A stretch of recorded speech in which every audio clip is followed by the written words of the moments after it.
I am writing this as I believe I will be dead soon.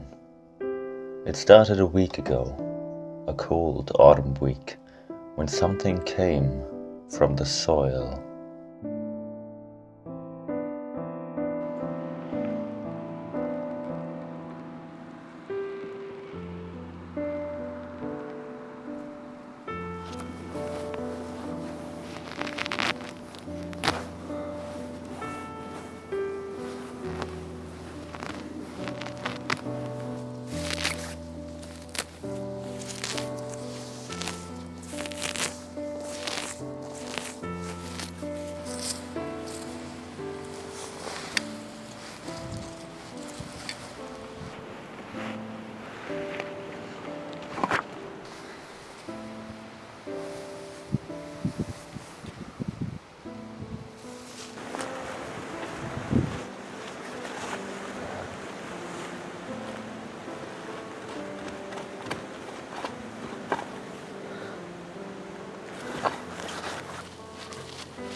I awoke outside the garden, the tunnel beside me.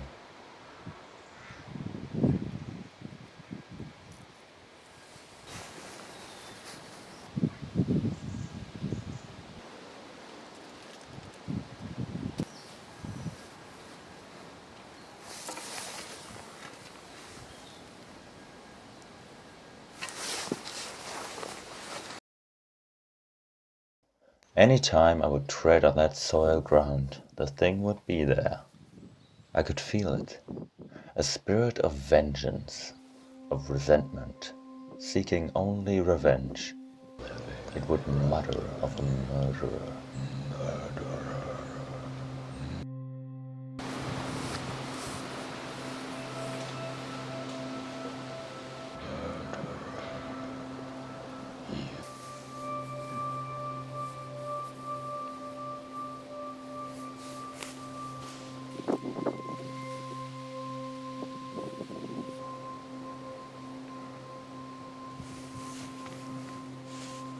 I found another spectre, one of regret and fear, seeking not forgiveness or redemption, but mercy.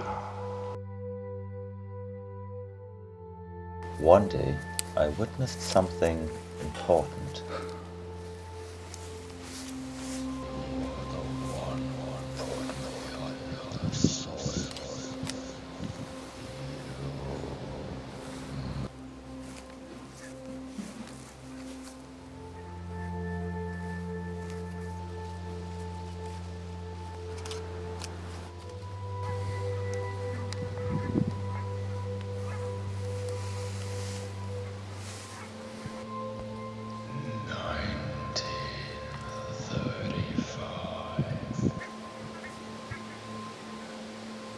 What was that? 1935.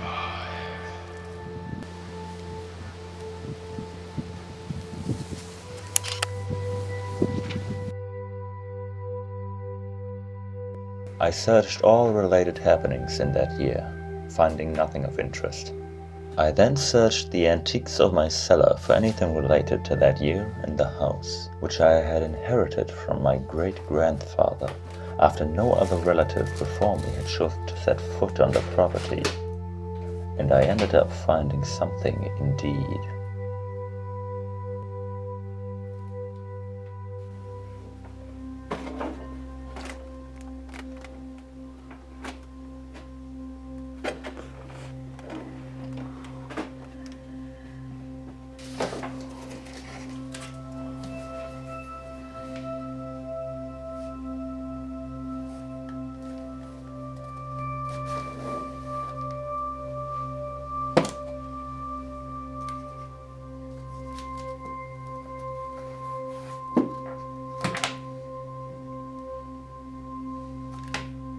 The book consisted mostly of a diary from my great-grandfather.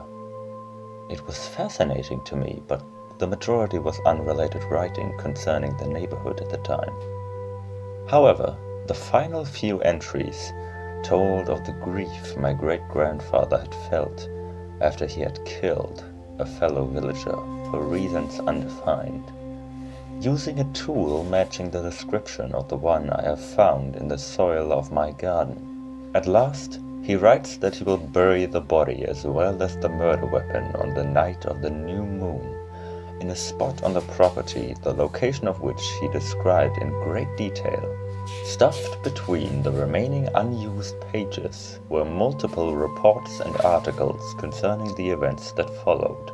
The neighbors told of having heard a scream in his voice on that night, some reporting a dull thud on the earth shortly after. As he hadn't been seen for days afterward, the house was searched, but no bodies were found, and he was first declared missing and then later dead. One gloomy day, I dug up the earth in the place the grave was said to be.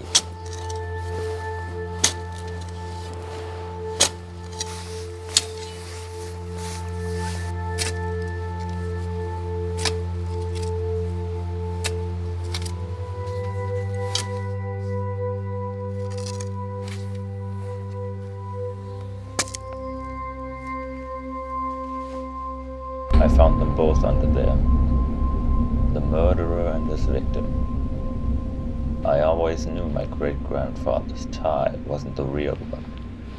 It looks too new to be the actual heirloom.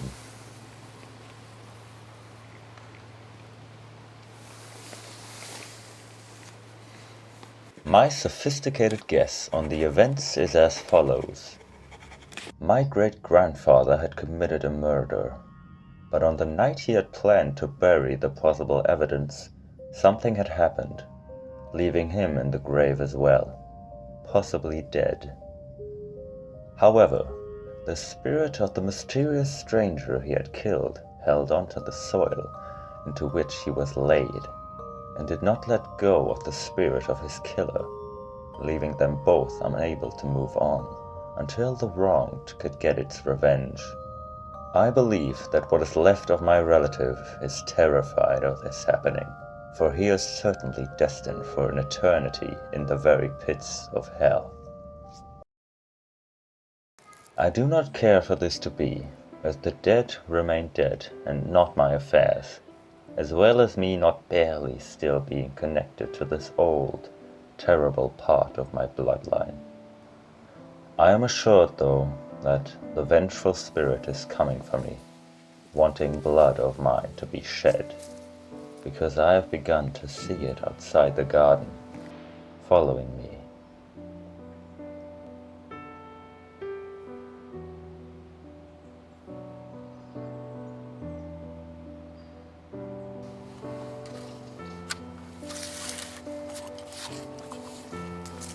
I will see the entities one last time, and will have to give myself up to them, so the spirit can finally pass, and his murderer can receive his punishment.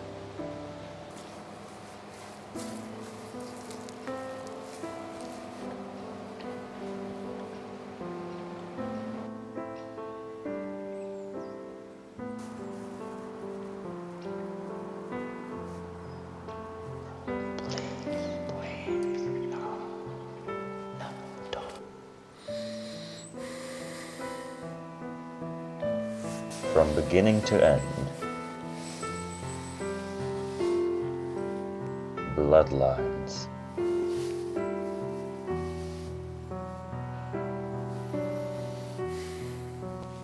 From the soil to the soil.